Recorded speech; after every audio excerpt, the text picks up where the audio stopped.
Welcome to today's Explainer. Have you ever been trapped in one of those incredibly frustrating debates about right and wrong? You're going back and forth, the tension is rising, and then, boom, the conversation just hits a brick wall. It goes absolutely nowhere. Well, today we're going to look at exactly why that happens. We are systematically breaking down how certain, seemingly profound phrases act as stoppers that just completely block ethical debate. It's time to intellectually unblock our conversations. Let's get right into it. Think about the last time you were in a deep discussion about a moral issue. I bet someone eventually crossed their arms, leaned back, and dropped one of these classic lines. Well, who's to say what's right anyway? Or, who are we to impose our values on others? People usually say these things like they've just dropped a massive philosophical mic, right? They think it sounds incredibly tolerant, open-minded, and super profound. But in reality, these cliches are total conversation killers. They don't elevate the dialogue at all. They actually shut it down completely before any real progress can even be made. So we need to call these phrases what they really are: discussion stoppers. A discussion stopper is basically a simplistic or non-reflective question that prematurely closes down useful dialogue on moral issues. And the absolutely crucial part of this definition is that they are based on conceptual confusion. They're not built on deep, universal truths. They are built on logical roadblocks. Honestly, people use them as an escape hatch when the cognitive heavy lifting of moral reasoning gets just a bit too tough. Okay, let's dive into this. Here is our roadmap for today. First, roadblocks in moral discourse. Then we'll dismantle 4 specific stoppers: inevitable disagreement, judging others, private morality, and cultural relativism. And finally, moving past the stoppers. Starting off with Section 1, roadblocks in moral discourse, we're identifying the conversational dead ends. Which brings us right to stopper number 1, inevitable disagreement. The old, people disagree, so how can we agree? People often assume that because we constantly disagree on moral questions, consensus is just impossible. It feels like, well, if we can't agree on highly controversial issues like the death penalty, then meaningful consensus on literally anything is out of reach. But this comparison brilliantly illustrates the flaw here. Take physics. There's been a massive historical debate about whether light is made up of particles or waves. Extremely intelligent experts disagree violently on foundational issues in their own field. But we don't throw our hands up and say physics is a completely arbitrary enterprise, do we? No way. That disagreement is healthy. It's exactly what moves science forward.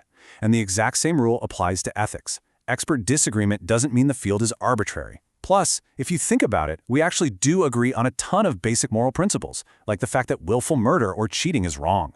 We just tend to hyper-focus on the disagreement, and that fundamentally blocks ethical debate. Moving to stopper number 2, judging others. The classic, who am I to judge? We are so often terrified of evaluating other people's beliefs, right? We're absolutely terrified of being seen as intolerant. But we have to separate the cognitive act of making a judgment from the negative behavioral trait of being a judgmental person. Think about it. You make judgments all day long. You evaluate which college to attend, which car to buy, or who you want to hang out with as a friend. That is a basic, completely necessary cognitive function. Evaluating a situation is entirely different from condemning a person just because you're opinionated or disparaging. You can totally make a moral evaluation without being a nasty, judgmental person. Conflating the two, that's a major block to real discourse. And honestly, not only can we make judgments, but sometimes we are morally obligated to do so.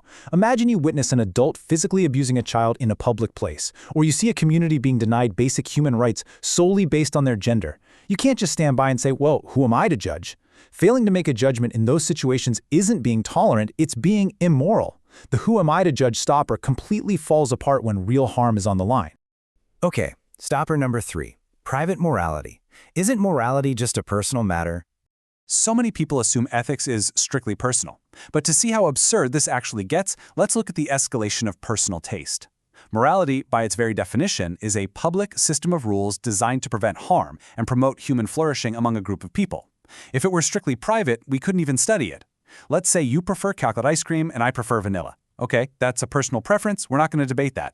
But what if your personal preference is not to steal, but my personal preference is that, well, I like to steal laptops and I decide to steal yours? If morality is just a private matter of personal taste, you literally have no right to complain. You can easily see the extreme danger of reducing moral rules to mere personal preferences here. It destroys the entire concept of living safely in a society. This brings us to stopper number 4, cultural relativism. Let cultures decide for themselves. Now this one is a heavy hitter. People assume morality is relative to your zip code. We really have to note the critical difference between the descriptive and the normative here. Cultural relativism is just a descriptive fact. It simply observes that yes, different cultures have different beliefs. That's totally true. But the discussion stopper happens when people make a massive, illogical leap to moral relativism. Moral relativism is a normative claim. It asserts that because cultures differ, we should never morally evaluate the behavior of people in other cultures. It basically assumes that if the majority of a culture approves of something, that automatically makes it moral. The price of defending strict moral relativism is actually terrifying. Imagine culture A is peaceful and tolerant, and they completely embrace moral relativism. But right next door is culture B, which is hostile and is currently developing chemical weapons to attack culture A. If culture A is truly committed to moral relativism, they cannot logically say that culture B's actions are morally wrong.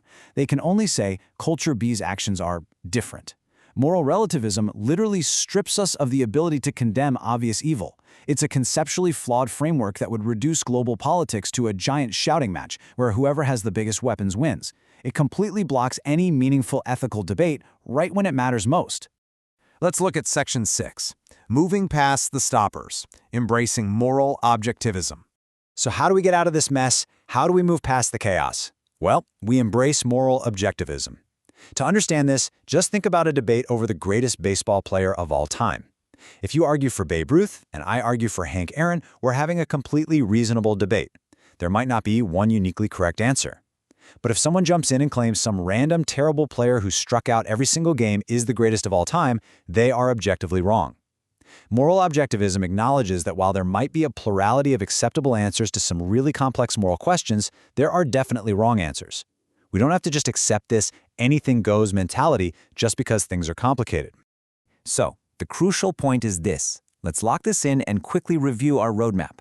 Stopper 1, inevitable disagreement, fails because experts disagree in all fields. It doesn't make the whole field invalid. Stopper 2, judging others, completely confuses the absolutely necessary act of evaluation with the negative trait of condemnation. Stopper 3, private morality, dangerously confuses moral choices that affect everyone with trivial personal preferences, like ice cream flavors. And Stopper 4, cultural relativism, makes the deeply flawed assumption that just because the majority in a culture approves of an act, that act is magically moral. The next time you find yourself in a heated ethical debate and you hear someone drop one of these discussion stoppers, you are going to be ready. You now know exactly why these cliches sound deep, but actually just block real understanding. So, the question to leave you with today is this. Are you ready to drop the relativism, move past the stoppers, and apply objective ethical frameworks in your next debate? Because when we clear away the roadblocks, that's when the real, meaningful learning actually begins. Thanks for joining me on this explainer, and keep questioning.